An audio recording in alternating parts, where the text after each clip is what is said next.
Salut à tous, pour cette première vidéo je vais vous parler des butées Craig de précision pour ma scie à onglet ainsi que les améliorations que j'ai pu apporter à ma Capex. Donc un insert et des petites extensions de table, on voit ça tout de suite.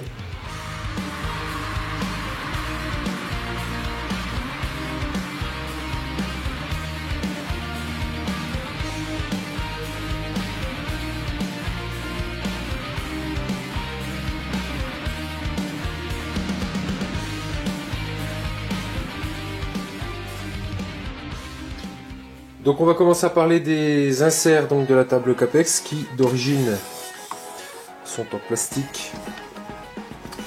Le gros inconvénient qu'il y a, c'est l'espace entre les deux inserts qui est très important. Donc quand on a des coupes fines à faire, la chute tombe et ça peut être vraiment embêtant. Donc même la marque Festool préconise de le changer donc par ce type d'insert. Donc il faut usiner soi-même.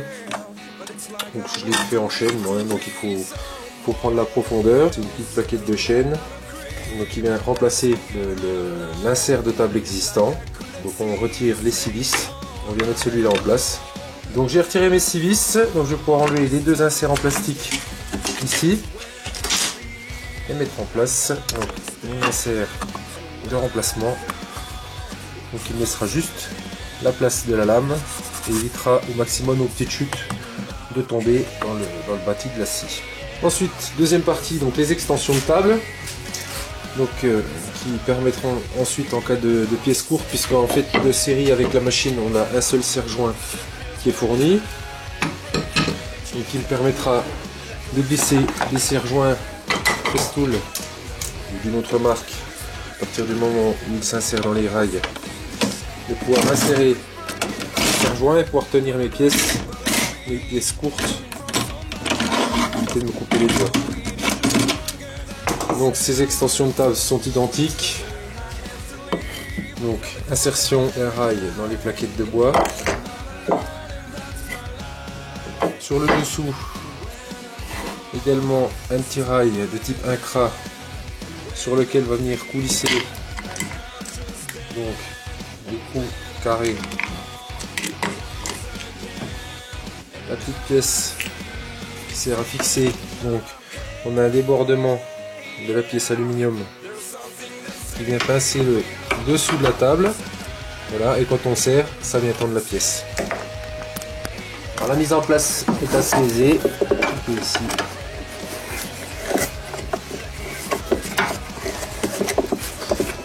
Là on vient visser.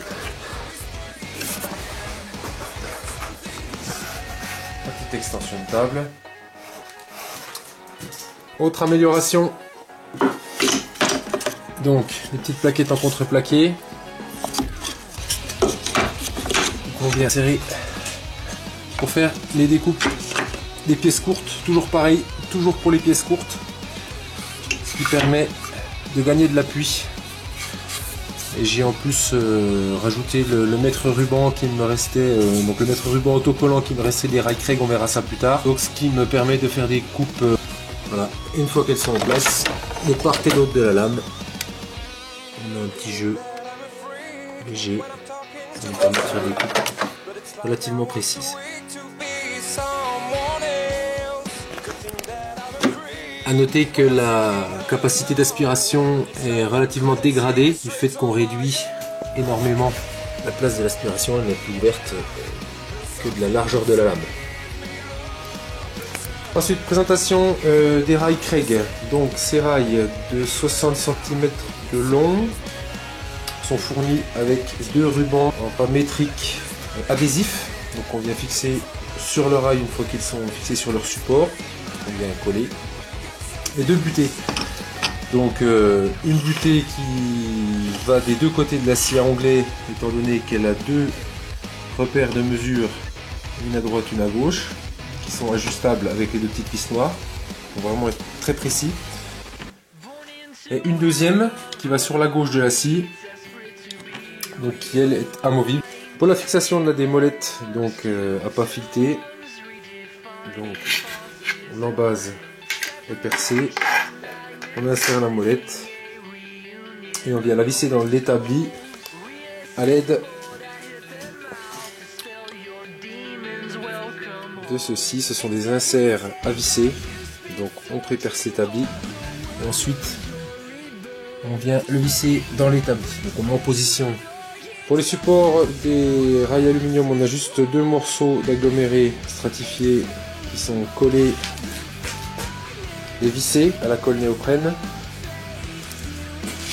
Et les rails Craig, eux, ils sont vissés sur le dessus avec des vis qui sont fournies. Donc on a 5 vis par rail. Donc la mise en place, elle est simple.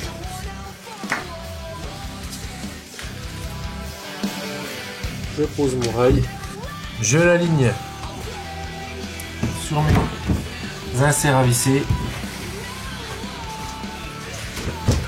Je mets bien la fleur par rapport aux joues de ma scie. Il me reste plus qu'à les visser. Pour la mise en place, l'alignement est fait qu'une grande règle de maçon. On dispose de part et d'autre. On vient poser la règle et puis les deux règles soient bien alignées.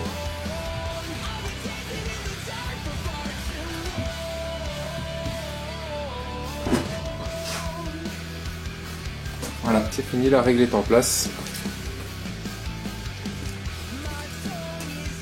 Alors on va faire un test de coupe. Donc on place le curseur ici à 50 cm. On serre le coup. On met la pièce de bois embutée contre notre curseur. Donc on insère notre serre-joint. On voit que la pièce de bois ne bouge pas. Et on peut effectuer la coupe.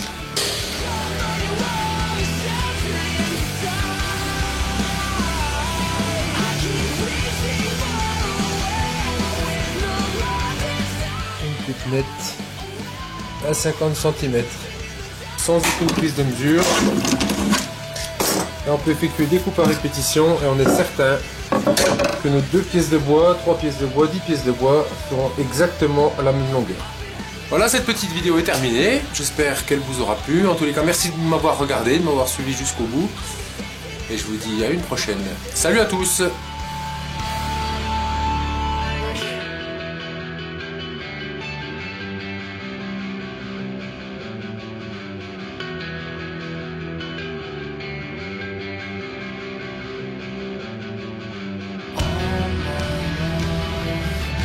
Figure out